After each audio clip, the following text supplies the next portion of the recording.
In this segment of the Word tutorial, I'll demonstrate how to use SmartArt in a document in Word. SmartArt is used to quickly and easily make a visual representation of your information. Let's say we want to outline the research paper writing process.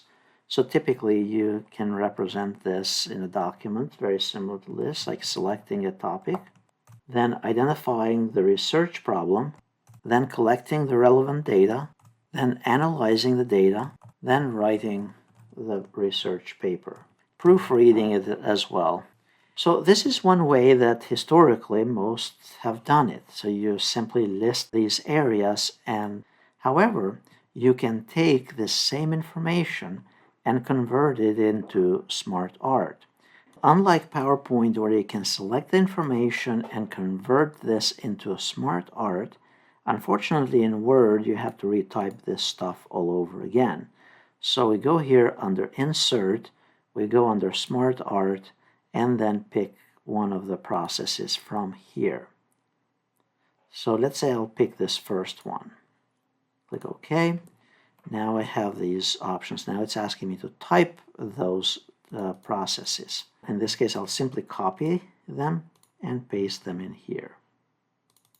So I don't have to re-type it from scratch.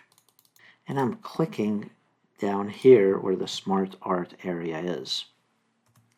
Obviously, you want to do this from the start rather than the way that I did, and I did that for demonstration purposes.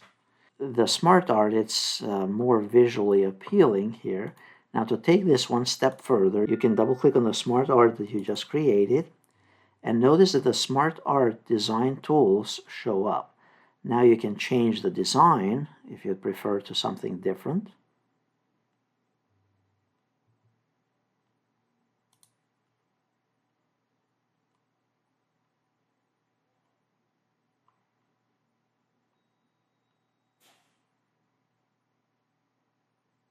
And notice you get the live preview. And once you select one of the designs that you prefer, now you can select also various color schemes as well. And furthermore, you can adjust the design of the SmartArt as needed. So instead of you representing that topic by just a bunch of bullet points, you're now using a SmartArt object to represent the same idea, but it's more visually pleasing. Now here, obviously, you can modify this further. Under the formatting, you can then adjust other stuff here related to it, including the text wrapping if necessary.